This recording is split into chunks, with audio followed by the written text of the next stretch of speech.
Good evening. We'll just wait for a few more people to join us. It's just gone 5. We've got a few people here, but we'll just give them a few minutes to arrive, and then we will get started so we can get you on with the rest of your evening.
Okay, good evening. I think we'll make a start, and as people join us, they can just pick up as we go along. It's just gone 5, so yeah, I'm sure you've all got other things to be doing. So thank you very much for joining us. I'm speaking to you now from our wonderful sixth form building, so it's probably a bit echoey.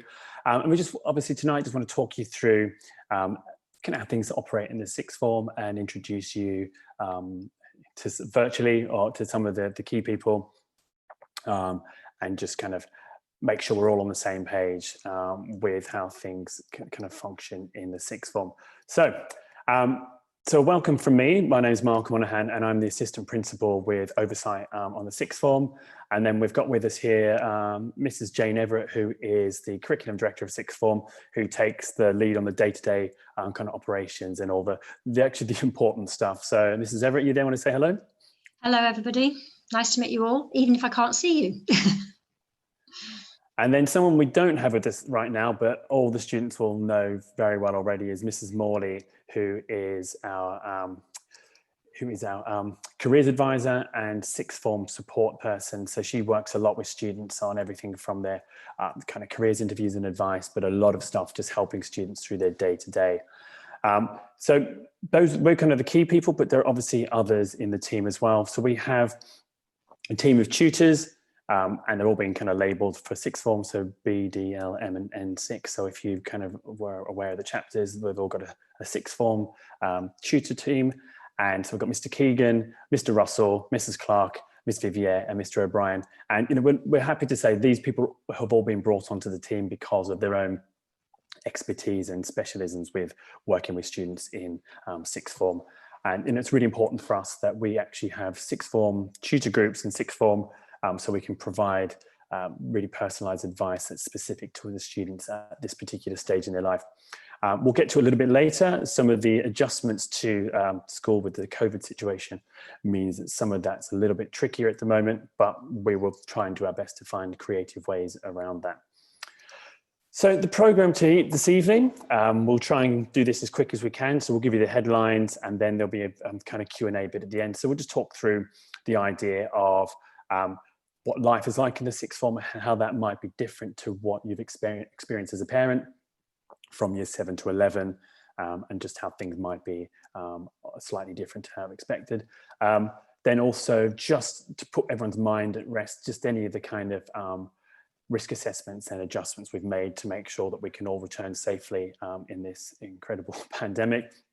We'll look at some key dates, dates that are in the calendar for things that should happen, but obviously everything's up in the air at the moment. Who knows when things could change? Mrs. Everett will talk you through just the general expectations of students and how they should be working and some of the opportunities available for them. And I will just talk us through very briefly about our process for how we support students with applying for university and the careers guidance they get. And then, of course, there is the questions and answers. And so with Zoom, there is a Q&A button that you can press. So if we just at any point you have a question, just put it into the Q&A section, and then we'll pick them all up at the end. They just get all kind of stored there for us to pick up. So at any point something comes to mind and you think, oh, I'm going to forget, whatever, just drop it into the Q&A, and then we can kind of pick it up at the end. And, I'd just like to say thank you as well to people who are joining us tonight, who joined us back in June for our other information evening. There will be some of the same information because we just want to make sure that message is clear. But tonight might be a bit more of an expansion on some of those things. And now, hopefully, more kind of newer information that will be more pertinent to what's going on now and going into the rest of the year. So we said to anyone that couldn't join us, or if you've got to pop off and you've got to go and deal with kids making tea, all sorts of, life stuff, we will post a link back to this evening on our website. So you can just open up the menu there and you will see that there is a sixth form section and an information for sixth form parents, where we'll put this presentation from tonight and also the video of the recording. So if you get halfway through and it's like, oh, really, I've got to go, or I've had enough, then that's where you'll find it later on. And there's actually quite a lot of helpful information in that section. So some of the things we talk about, there'll be broader information such as the dress code and careers and other bits and pieces. So it's a good place to look anyway under that sixth form section of the website for future information going forward. So I thought let's kind of start off with the successes we had. August was a bit of a nightmare, let's be honest. If anyone kept any eye on the news, the results fiasco was absolutely, a lot of places was disastrous. And I'm really glad to say that a combination of things, the really tight assessment that we have in place meant that really students got what they needed, and pretty much everything was fair for all of our students. We had a few clangers, but through the adjustments, everything went back to how it was. And so we had so many students going off to some great universities. You can just see here, Plymouth, Portsmouth, Royal Holloway, Manchester, Sussex. We've got another student to Oxford, which is amazing. Royal Holloway twice. Then we've got Oxford Brookes University, obviously in Oxford, Bristol, Kiel, Surrey, Kent. So the places our students go to now is just growing and growing and growing. And that's a real success of what we've achieved here at the sixth form. So hopefully, your children or yourself will be sitting here also having aspirations about going to somewhere like that. And we have lots of students who are of the mindset, university isn't for me, but we all kind of explore that together just to see at least what's out there. And just the diversity of the courses that students move on to now is quite phenomenal, really. We have life sciences, French, drama, architecture, geophysics, ocean sciences, media, maths, politics, biology, psychology, biomedical sciences. So you can just see the breadth of quality that students go off to, that they're able to achieve by working with us over the 2 years' time. So moving on to some of the practicality stuff. So we had all our year 13s finished, everyone's gone off to university, and now our year 12s and 13s have come back to join us. So you've probably heard in the news lots of this stuff about bubbles. So we're no different. So we're quite fortunate with the structure of our building that we've been able to create across the whole school 6 unique year group bubbles. So everyone from year 7 to 11 is in their own bubble, in a separate wing in the school, with their own outside space, indoor space, and they never cross. And then for the sixth form, we have the sixth form building, and then we've dedicated a space in the main building with a kind of path to get there. So the students stay placed for the lessons and the teachers move to them. So there's minimal crossover between sixth formers and the younger students. And that helps us contain anything that might happen. There are other schools nearby already that have had to send students home, which is not great. And we just know this bubble model just helps protect that. And in some cases, if there's any problems with infections or cases, then we can probably even go down to classes. But if we see there's some mixing, then it might mean the sixth form. But those bubbles just help protect us and insulate us from anything else that might happen lower down the school, which is which just means that we can all just get back on with the business of doing the best we can for our students so they can go off to great careers. So they have a dedicated space, the sixth form building. We managed to secure some more furniture from a large London advertising company was having a bit of a clear out. But this dedicated space means no one else uses it. So there's no cross-contamination. So none of that stuff you hear about, 72 hours and the rest of it. That's just, they're in their dedicated space. We've really ramped up all the cleaning and hygiene. So some of you in your own workplaces may have seen that.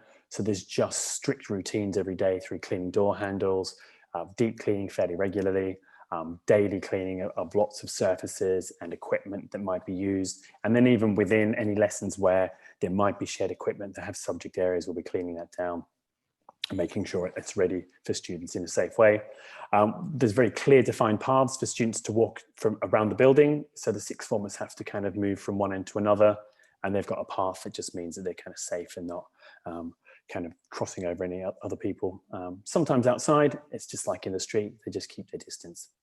And then we staggered the starts of the day and the end of the day so that everyone's not crashing through the gates at the same time. And there's staggered lunches so that everyone isn't in the same canteen space, and there's a dedicated time for lunch as well. So the sixth form have a session near the end, and it just means they never have to cross over, which is great. And then because we know all the groups they're in and the teachers they've seen and the contacts they've had, that we've got a pretty efficient in-school track and trace system. Then the other thing is, just to let you know, for now, some of your children might be in subjects that we would say had specialist teaching, so design, technology, media, some of the Chelsea Football Academy, that because of some of the rules on the shared spaces and shared equipment, we're just kind of putting a hold on that. So, but we're constantly reviewing it, and we're already looking at how we can move into some of those specialist spaces, such as the performing arts or design and technology, with kind of enhanced cleaning, so that we can kind of get back on with those things. Some parents and families might be thinking, well, I'm a bit worried, I'm not going to send my child in, but the government guidance at the moment is, come on everyone, let's get back in. Attendance is now compulsory, except of course if someone's displaying COVID symptoms. And we said to the students today that there are two scenarios. So one is you're displaying those COVID symptoms of persistent dry cough, fever, or a loss of smell or taste, or they've come in contact with somebody who is actually displaying, who has displayed symptoms, who is they've been in contact with someone who has the virus. So just normal coughs and colds, generally we're actually just fine to kind of crack on and get on with it. But of course, if you have any concerns, then obviously keep your child away, give us a call, and you'll get advice about whether to send them in. And you may be hearing that primary schools nearby or other schools might be sending students home, unless your child has been directly in contact with someone that has a confirmed case of coronavirus, then it's just business as usual. And that's just the general government advice. And so we will follow that. And if there are any cases here, then we just get straight on the phone to Public Health England, or whatever they're calling it now. And we will get the guidance that we need to follow as well. And then just the last thing I kind of want to end with on that is just, we constantly get lots of questions about, oh, what's going to happen with exams? I think the last month has proven to us that let's just wait and see. So it's just really important students do their best, work as hard as they can, take their trial exams really seriously, because anything can be used. We just don't know what it's going to look like. So we're not going to make false promises, but we know the year 12s will be in a different situation compared to the year 13s, and any guidance that comes out, we will update families as soon as we can.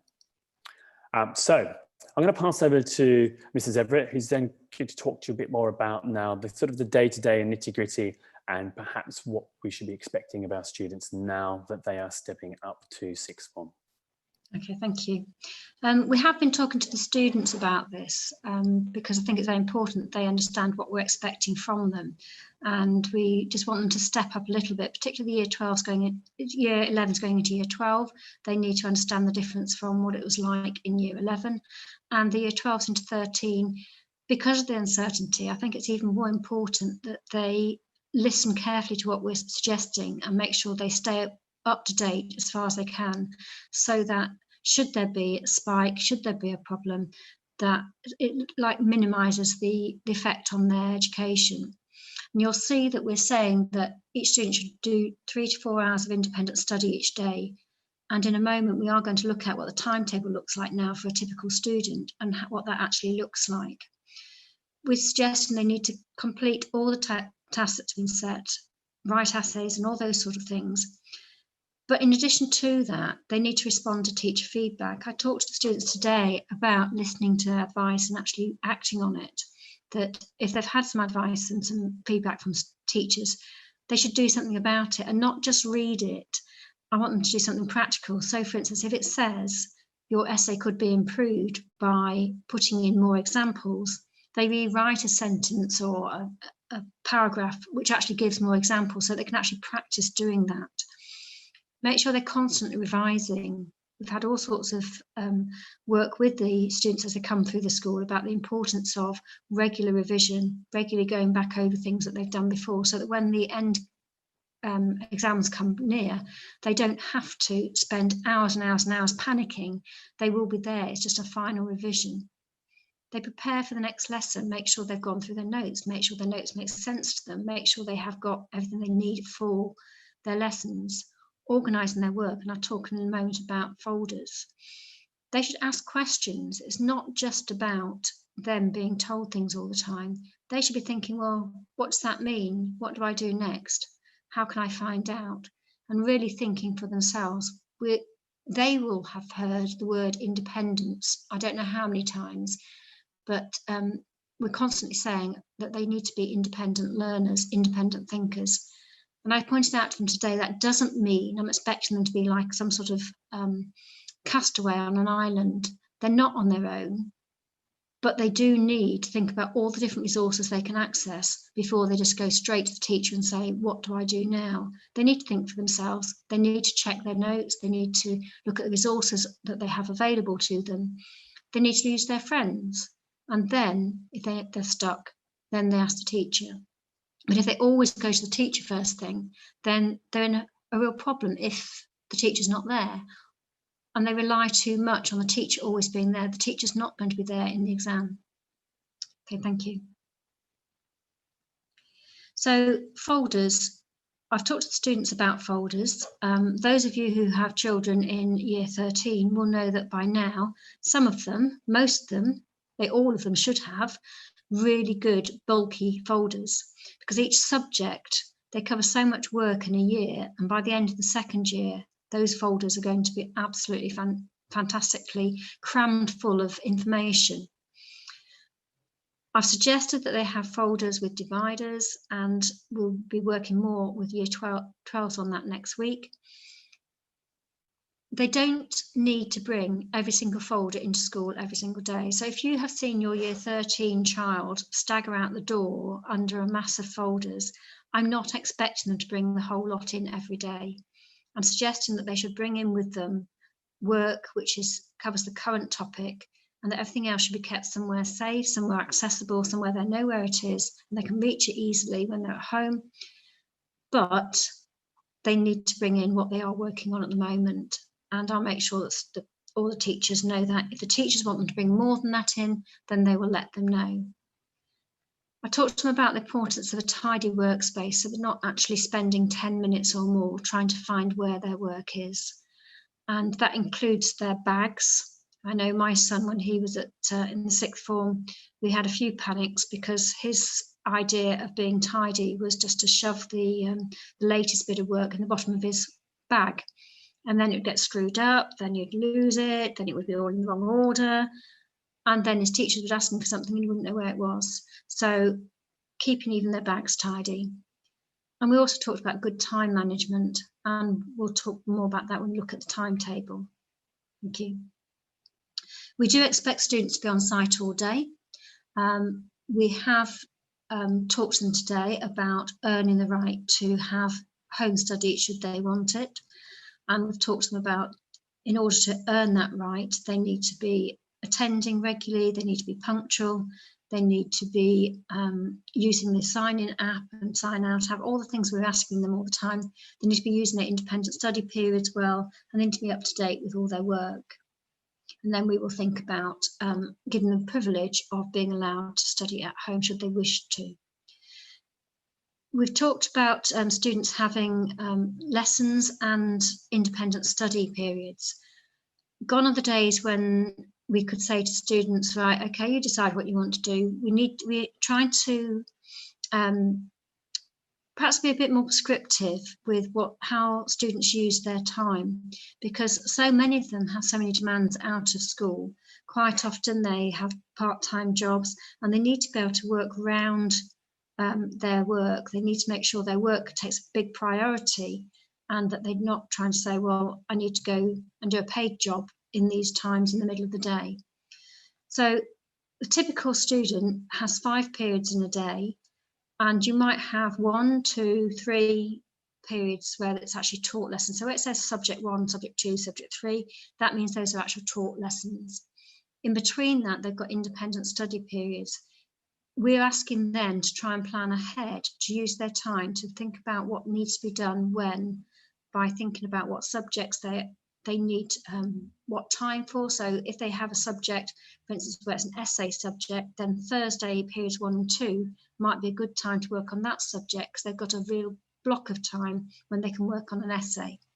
Similarly, if they're doing something practical and they have that sort of work to do, then project work is a good time when you've got a double period like that. You can work into that project.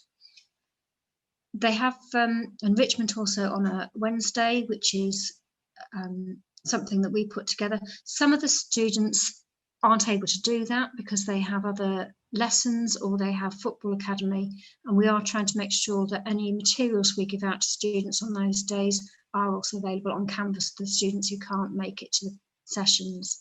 Thank you.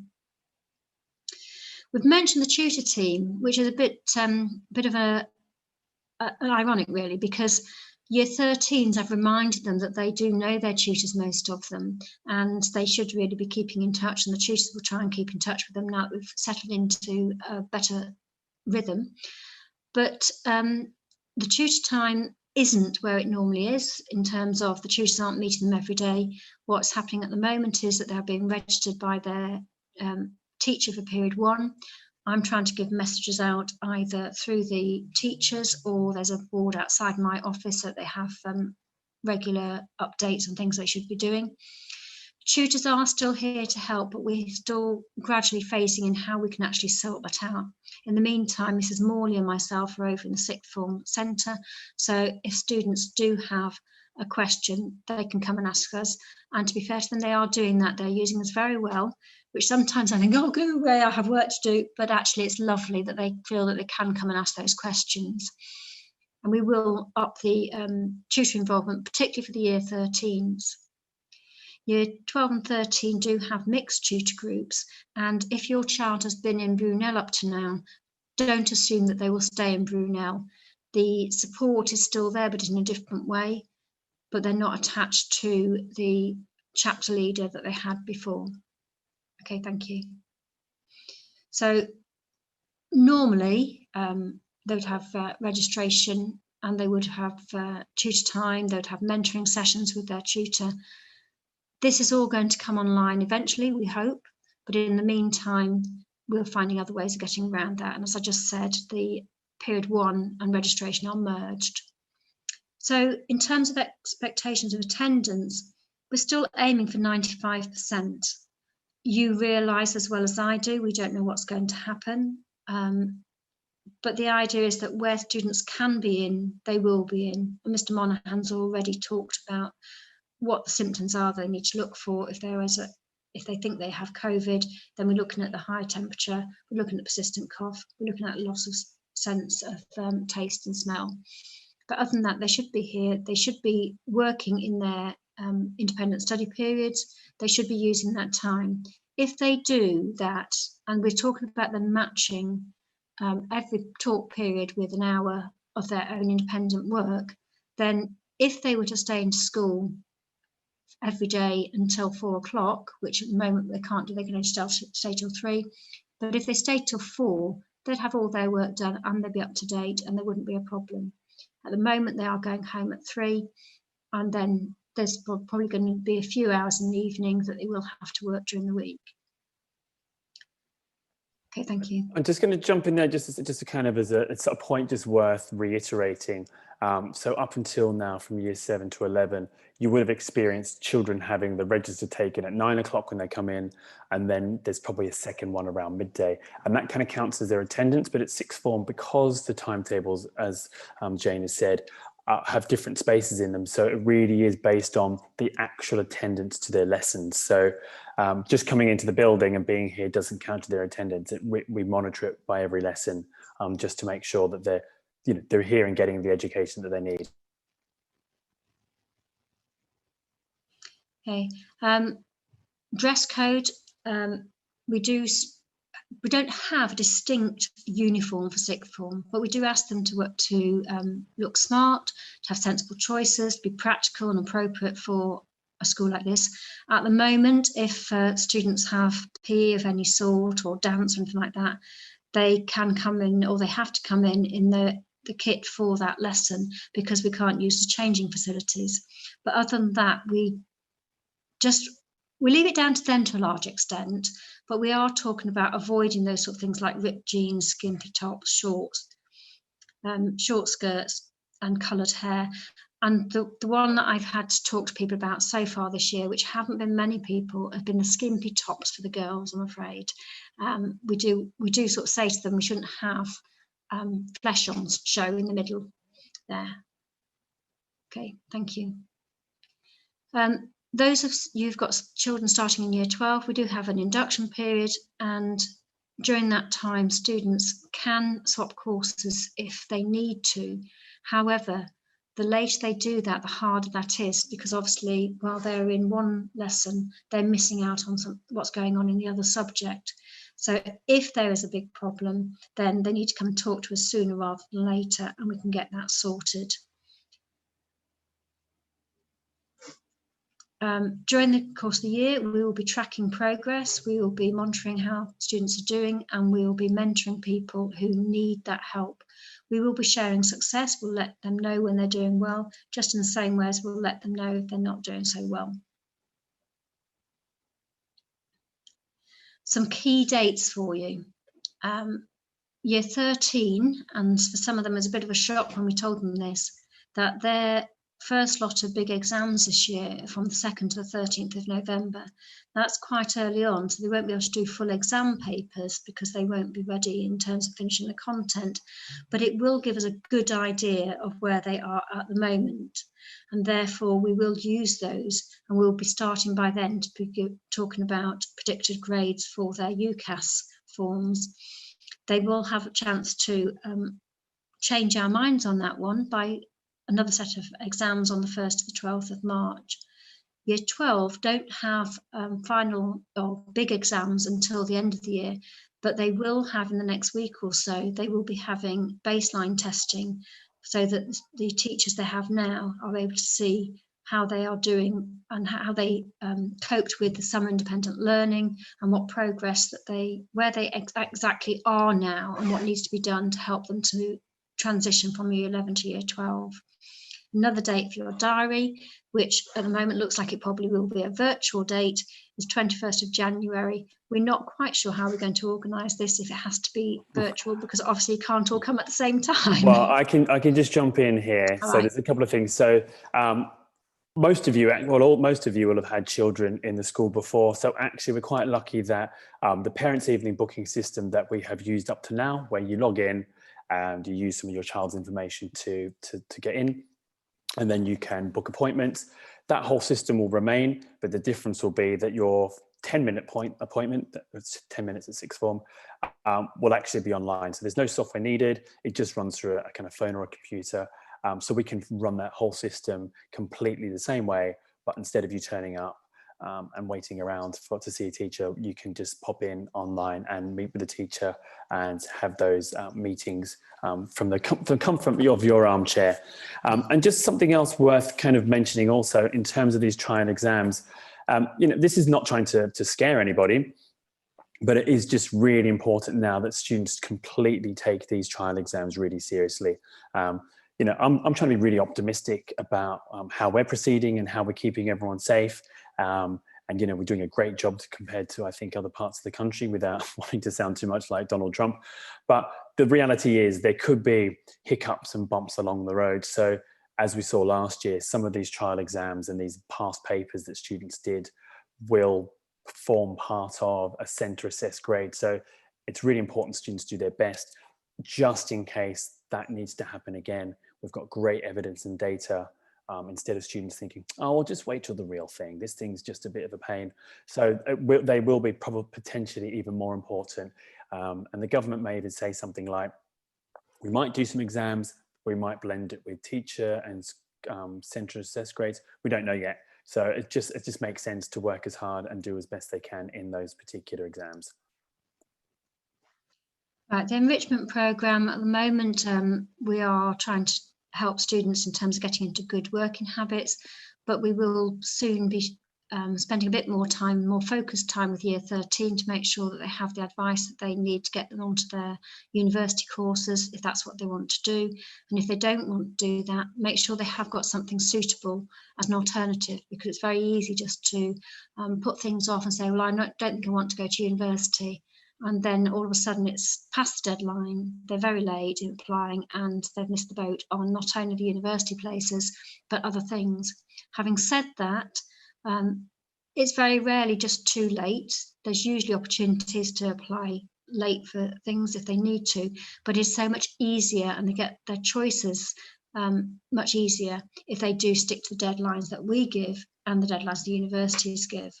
We give deadlines earlier than the university ones because we have a lot of work to do in the background here to make sure that our references match the students and what they want to do.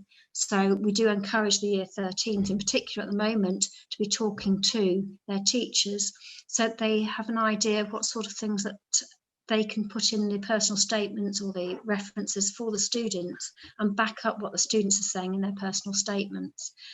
Nearly all Year 13 now have got personal statements, but not all of them. A lot of them are still hedging their bets and not really sure what to do. We would encourage them that they need to do those sooner rather than later.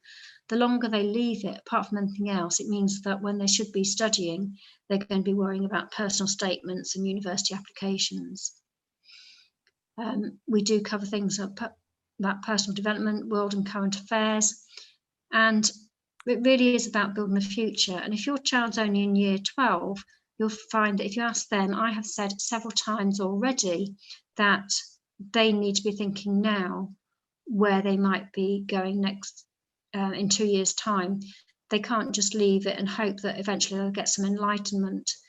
So we've encouraged them to think about what they want to do, to aim high, and to not be held back by what they perceive to be their own limitations. And if any of them are unsure about that and perhaps are a little bit uncertain of themselves, do encourage them to come and talk to one of us so that we can actually encourage them and to point out to them exactly what they can do. I had quite a lot of discussions with current Year 13 students when they came into the academy at the end of last year, and they were trying to write their personal statements, and a lot of them were saying, oh, I haven't got anything to say, and then when I started talking to them about what they'd done, what experience they have, what opportunities they'd had in the past and what they'd actually done to show that they are reliable, trustworthy, hardworking, all those sort of things, all of a sudden things started coming out of the woodwork. Oh, I did go to work experience there. Oh, and I looked after so-and-so's child and I'm wanting to apply for that sort of job. And said, well, why haven't you put that down? And they hadn't put it down because they just hadn't really thought about it. They hadn't thought about what other responsibilities they'd had out of school. So I think all too often children of that age do undervalue themselves. And I'm going to pass back to Mr. Monaghan now. Okay, so I'm conscious we've done about half an hour. So this next bit, I'm kind of, it's just more information so you can understand what kind of is happening in the school. So students at sixth form, we say, can bring in their own devices. And so they can hook up their own computers and phones to the Wi-Fi. We had a new system installed over the summer, and like lots of new things, once we get people in the building, there's obviously those few little snags.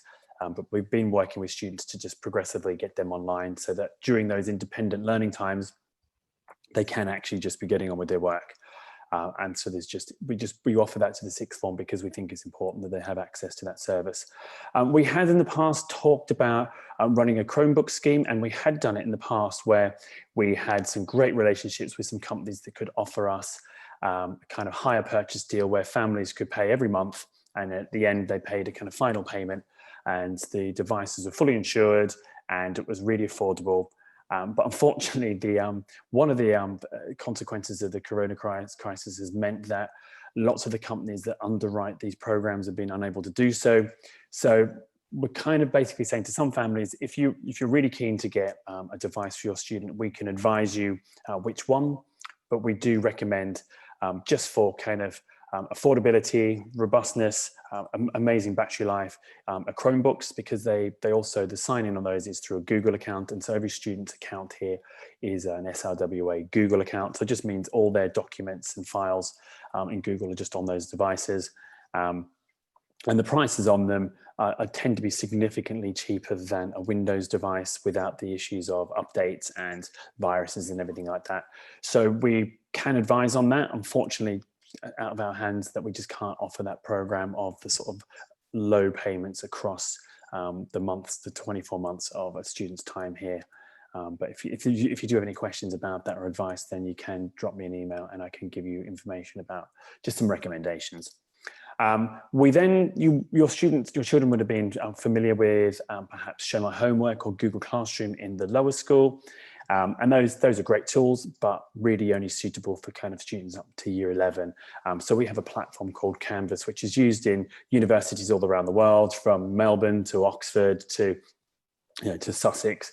And so it's a kind of platform that students can have their kind of learning activities on there, lots of learning resources, the enrichment stuff we talked about, the resources go on there. It's got a full kind of communication system in it. And once we have all the course enrollments fully set up and finalized on there, we'll also then look at, we can sign parents up as observers. So as a parent, you can sign in and see the work that your child has been set, the resources that are available for them. You just can't participate in the courses that they're doing. So if you've seen something like Google Classroom, there wasn't really that functionality, but this gives you the chance that you can actually sign in and see what your child is receiving in terms of work. So that will be kind of coming online in the next few weeks, hopefully. And then we move on to, hopefully, one of the main reasons why students are with us. And we know that for some students right now, university isn't a thing they're thinking about. And we just like them to kind of humor us for a bit and come with us on that journey as we explore things, because we find every year there are some students who think, oh, that's not for me, I'm not good enough for university. And it's like, you are. Every single student we have here has absolutely got the potential to go to university and to study on a degree. But we know it's not for everybody. And so there are other careers things that we do, including support for apprenticeships and other things. But it's just important to perhaps talk through just some of the steps we take to support students so that they're getting the advice they need if that's the route they want to follow. So as I said, we encourage all students to investigate courses. And even if they don't go, sometimes exploring those courses helps them find out about different careers and industries that they might not have heard of. So we spend a lot of time looking at the UCAS site and seeing what sites are available, subjects are available. And that sometimes just helps students think, oh, actually, that's an interesting area. I might go and look at that as a job rather than further study. We go through the whole process. We introduce them to the tools that are available. And then we start with some course and university searches, how to find out which universities are good, which are the better ones, which kind of courses they offer. We then provide them support with the application process. So that first step is writing a personal statement. So they have to write about themselves. And we say for all students, that forms the great basis for any job application anyway. So all students would be expected to do that. We then support with the process. There's an online application. So students fill in their own kind of personal details.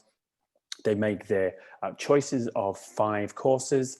That could be anywhere across the country. And then over the period of time, they start to get offers, and then they have to accept those offers as what they call kind of firm or insurance choices. And then on results day, the universities then finalize those offers and say you were successful or you weren't. So to support all of that, this is a screenshot of Canvas. So a student would log in and go to the enrichment course, and there is a module here all on university and UCAS, and you can just see here there's a snapshot of the sort of things we share with them. So some presentations on the kind of process, how to sign up, how to fill in the form, everything from calculating grades, how to add courses. So we just, everything they need, we just provide through Canvas, so that there's nothing that they can't find out. Part of the search also involves prospectuses. So as an institution, we get sent hard copies of prospectuses from universities that students can flick through. So we keep those in the sixth form here. So at any time, they can actually have a look at that. But of course, we do go through the UCAS site, which I'll show you in a moment, and you can find out about the courses. And of course, you can visit the university websites themselves. The UCAS fair tends to happen every year and is usually in the Brighton Centre, and all these universities set up a stall and students can go around and visit every university. Obviously this year that can't happen. So already plans are in place for a virtual fair. So it won't be just a Zoom sort of talk, it will be a kind of marketplace with a kind of reception area. Students go in and then they can explore the different universities and talk to students and academics from those institutions. Lots of universities have really upped their game in terms of their virtual tours, so realizing students can't travel to go and see them. So in the past, in some respects, it was quite difficult, because if you wanted to go and look at St Andrews or go and look at somewhere in Manchester, it did involve a lot of travel. But now lots of the universities have created videos or interactive tours that might be on their website, and some of them will even run live virtual events where there'll be an element of video content, but then also live Q&A with staff and students at those universities. And then this, I've put a little asterisk on this because, you know, it's a long way off and some universities are planning for it, but you know, who knows what's going to happen. But lots of universities offer free summer schools. And then what that means is for students in year 12, they have an opportunity to go and have a taster on some courses at a university. And in most cases, those are free. The university will provide them with some tuition. They're usually accommodation in the halls and meals. Some might include travel, some don't. It varies on the institution. And also for some students, if you meet certain demographic criteria, so perhaps if a student was from a background where no one in their family has been to university, sometimes there's additional benefits for them. They might get priority access, or they get everything for free. Or even just based on, some of it is just based on postcode, you might get first dibs on things. But obviously with all of those, we share that with all the students and we put it on Canvas and we notify them of it as well. The personal statement is just really about a student talking about, here's why I'm passionate about this subject. It's not just, I do horse riding on the weekend. It's really about a university receiving their application. They see the predicted grades. They all kind of know that they're not necessarily 100% reliable, but having something from the student that just says, this is why I want to study archaeology. This is what I love about it. Here's the things I've been reading in my own time. These are the things I've been doing in my own time to show that I'm really passionate about it. And also just why they're suited to it. So it's a real opportunity to kind of sell themselves. And you know, we see it time and time again. Some students will get onto courses that perhaps they don't quite meet the entry requirements, but because their passion comes through in their personal statement, that really shines through, and universities offer them places. So there's ucas.com. We've talked about that a bit. They go online, we get them all set up. They fill in their personal details, there's subject choices. As a school, then we have another bit we access, and we have a reference that's written by their subject teachers about their strengths and the things that they're good at. So it's all very positive. It's not like a report. So we didn't say, here's the things they're good at and bad at. We really try and support students with showcasing the positive, and then we use those predicted grades to say this is what their trial exams and other assessments are saying in terms of their kind of their standard and their grade level. And then the application fee at the moment is around £24 or £25. So we try and encourage students to say, you know what, the cost isn't high, so it is worth making an application, and perhaps if they change their mind, it's easy to drop out later than miss the boat, because as we'll see, there are some deadlines that are coming up. So students will get offers. The earlier they submit them, the earlier they'll get offers. So some universities will say, conditional, get these grades, you can come in. Unconditional, we do think that's a bit naughty. So universities say, we don't care what grade you get, but just put us as first. We want students to get the best grades they can. And this, you know, there's some word about trying to kind of get rid of those. And then once students do get those offers, they need to say, they maybe get offers on 5, maybe they get offers on 3 or 2. They need to say which one is their firm. So this is my first choice. So if I get the grades, I go there. But if I don't, I've then got my insurance choice. So that list of 5 gets kind of trimmed down to 2. And there are things like clearing and adjustment. So if on results day, students get better results than they expected, they can actually be released from a university that had lower entry requirements and go back to one of their courses that has higher grades. And also if a student gets no offers, then they can go into what's called extra or to clearing, where they can start to look at live availability. And that's before exams results day. That's actually starts quite early in the year, around May. So the deadlines.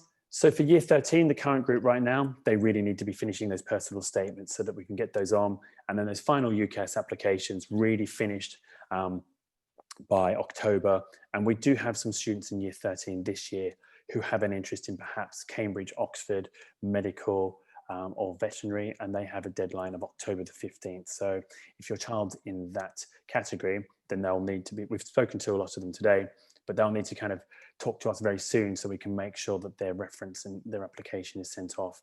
And students applying for those higher level universities, we also then take advantage of our kind of family relationship with Lancing College and Hurstpierpoint, where we give them kind of top level interview practice. And this year that will probably be virtual, but we think it's really useful for students to have that opportunity to be subjected to those kind of questions they get in those top university interviews, instead of the first time being when they sit down in the room or they're on some live meeting online with a tutor at one of those universities.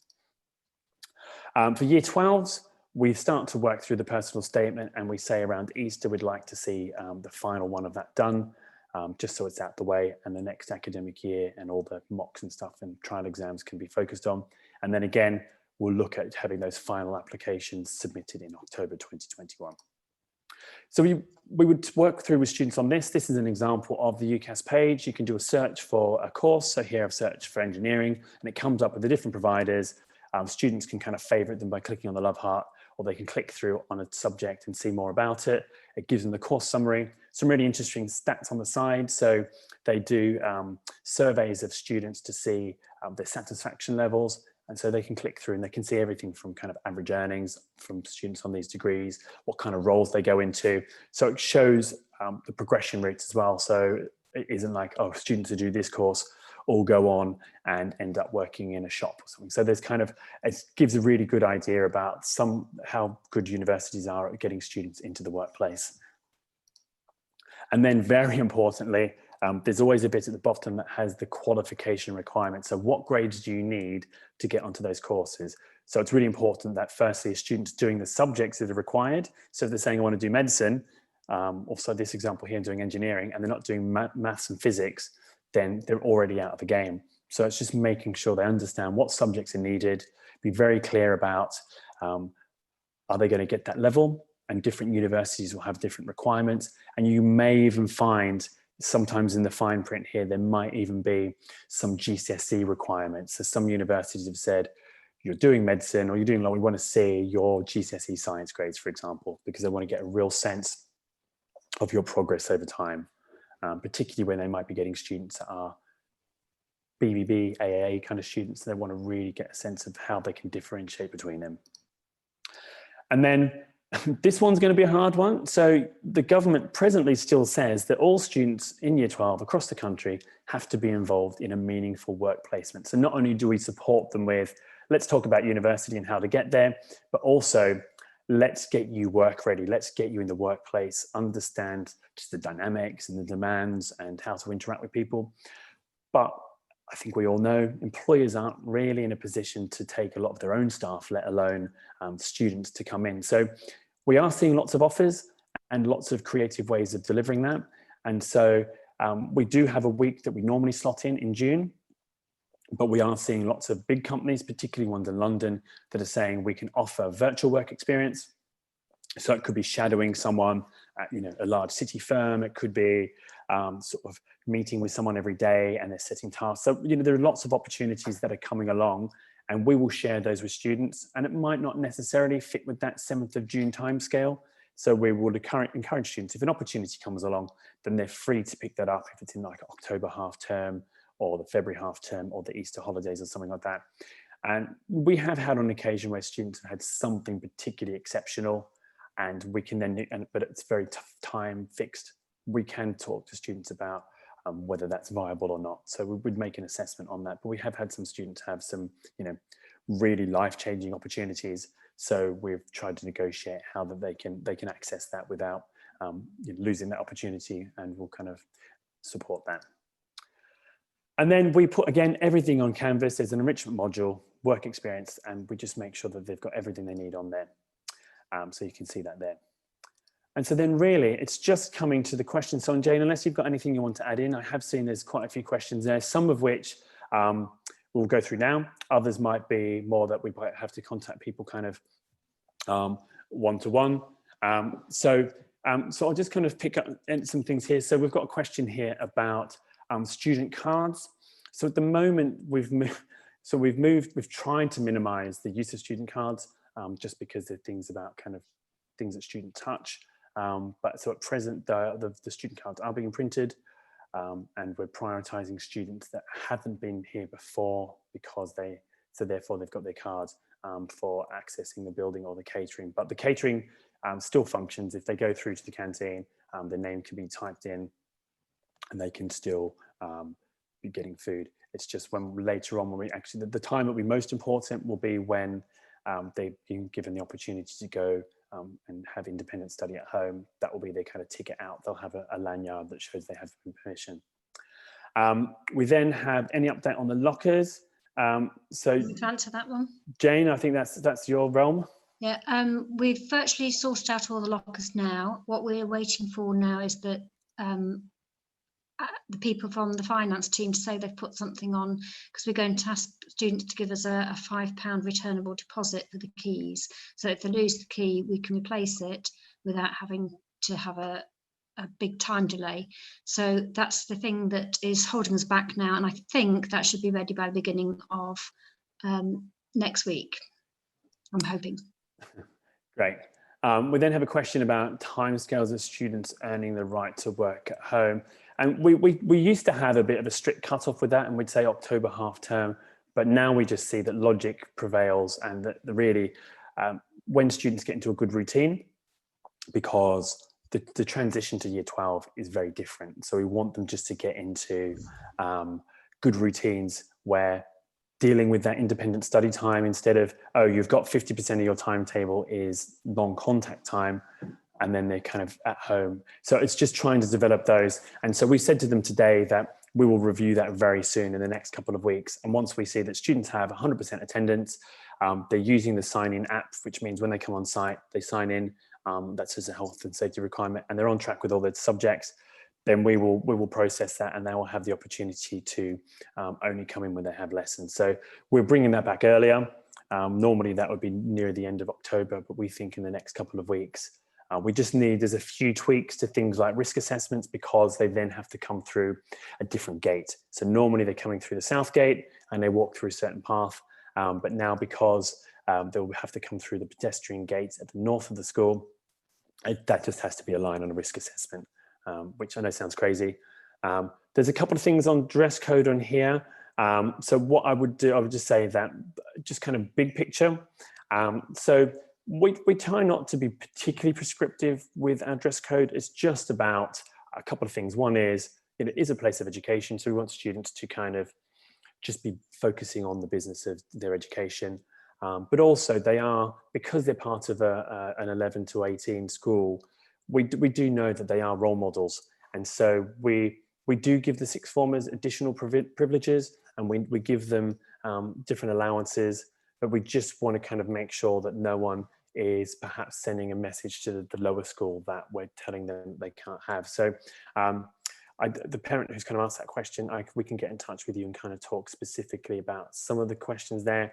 But a lot of that's come from, we just want to kind of move towards just kind of students being in a bit more of a kind of smarter environment. And so moving away from things like shorts and things like that. But we will always, these things are dynamic. So if we find that we have extremely hot weather for extended periods of time, then we will look at that. But it's just about making sure that people are focusing on their education and less about what each other is wearing. But if anyone does have any questions about that, then of course you are kind of welcome to get in touch with us and we can discuss that further. But some of these always come down to individuals, and so we don't need to kind of share the specifics with everybody. So unless there's any other questions that anyone wants to drop in, we've kind of just come in under an hour, which is not too bad. So give people a second. If they've got a thought, they can actually type it in rather than saying we'll just stop there.